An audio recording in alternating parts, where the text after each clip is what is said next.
Bismillahirrahmanirrahim. Assalamualaikum warahmatullahi wabarakatuh. Puji syukur kita panjatkan kehadirat Allah Subhanahu wa taala. Salawat serta salam tetap tercurah kepada baginda Muhammad Sallallahu Alaihi Wasallam yang telah memberikan kita kesempatan kali ini dan memberikan kita rahmat, hidayah serta kesempatan pada pagi hari ini. Yang membawa kita dari alam gelap gulita hingga alam yang terang benderang. Baik, di sini perkenalkan, saya Putri Ulia Atika Arfi dengan NIM 2102085020061. Baik, yang terhormat Bapak Dr. Haji Alimuddin Syahban Miru, MPD, dan teman-teman saya yang saya banggakan. Baik, di sini saya akan mempresentasikan atau membahas tentang biografi Theodore Bramel. Baik, masuk pada materi yang pertama yaitu biografi singkat.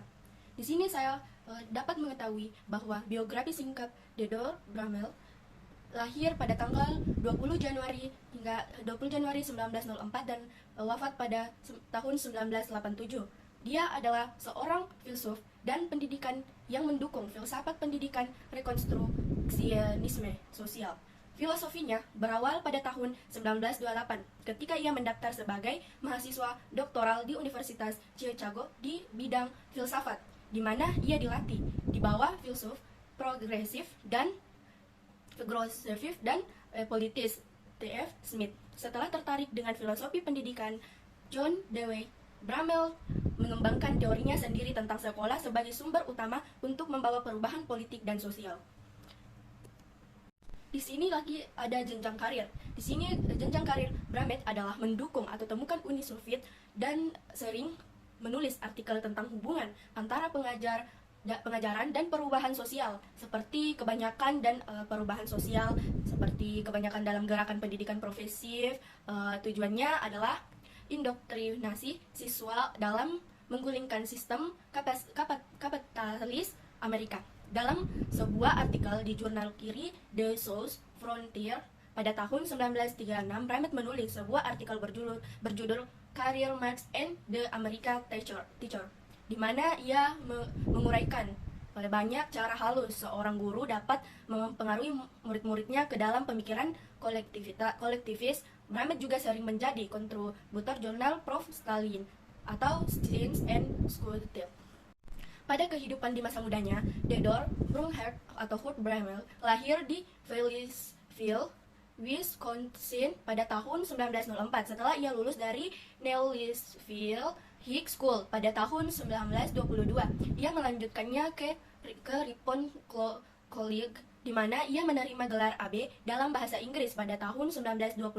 Bramel lulus pada tahun 1931 ketika ia menyelesaikan disertasinya I Promise atau Approach to Communism, yang akhirnya diterbitkan pada tahun 1933 dan menerapkan standar untuk sisa pekerjaan hidupnya.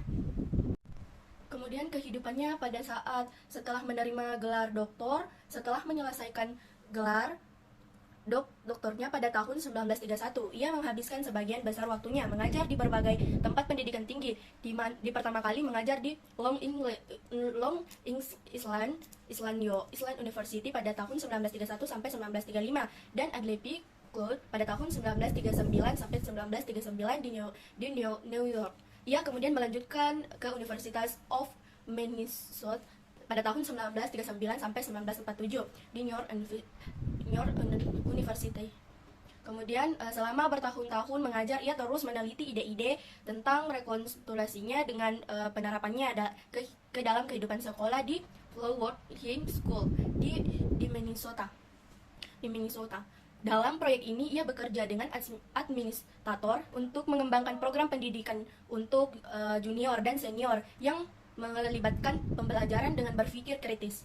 Dicoba meyakinkan para siswa dan guru bahwa isu dan masalah konvensional harus memainkan peran besar dalam pendidikan. Tidak ada masalah yang dianggap tertera bagi siswa yang didiskusikan dan dianalisis. Dia benar-benar baik-baik saja dengan mengajukan argumennya baik di dalam maupun di luar kelas. Selama karirnya yang panjang sebagai seorang filsuf dan pendidikan, Bramel mengadakan kuliah di Amerika Serikat dan di seluruh dunia.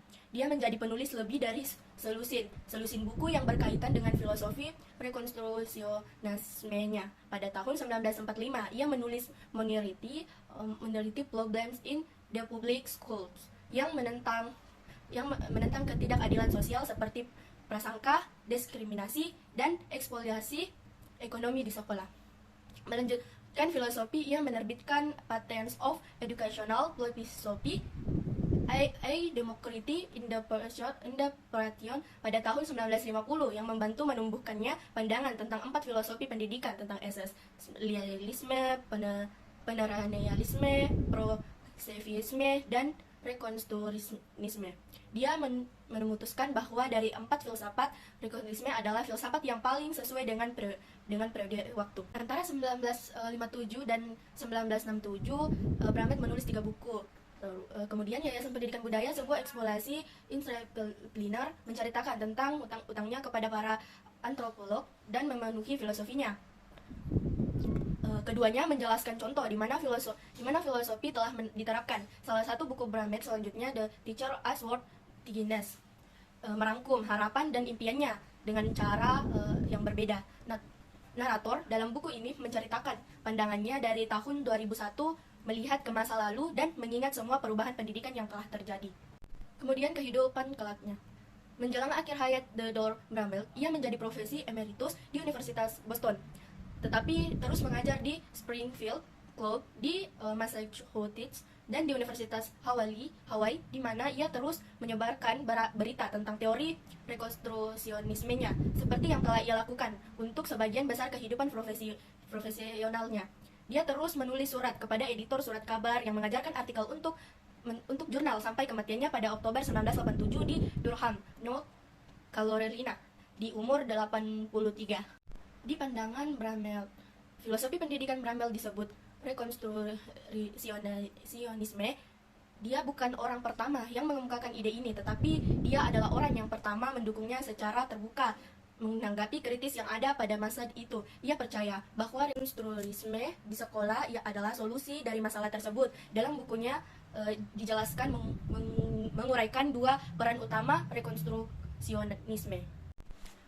Pendidikan memiliki 2 peran utama: mentransmisikan budaya dan memodifikasi budaya. Ketika budaya Amerika berada dalam keadaan kritis, peran kedua ini yaitu memodifikasi dan berinovasi menjadi lebih penting.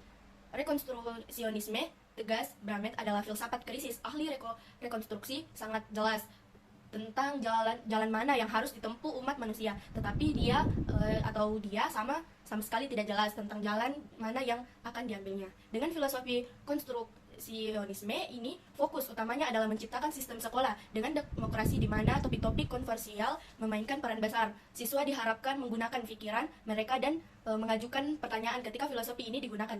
Dia ingin mempertanyakan ketika filosofi ini digunakan. Dia juga ingin siswa menyadari bahwa nilai-nilai tidak berubah. Mereka harus diuji terus-menerus dengan bukti dia adalah salah satu pandangan manifesto humanis. Kemudian di sini pekerjaan-pekerjaannya, pada pekerjaan masa monetasnya di sekolah umum pada tahun 1949. Kemudian ada tujuan dan sarana dalam pendidikan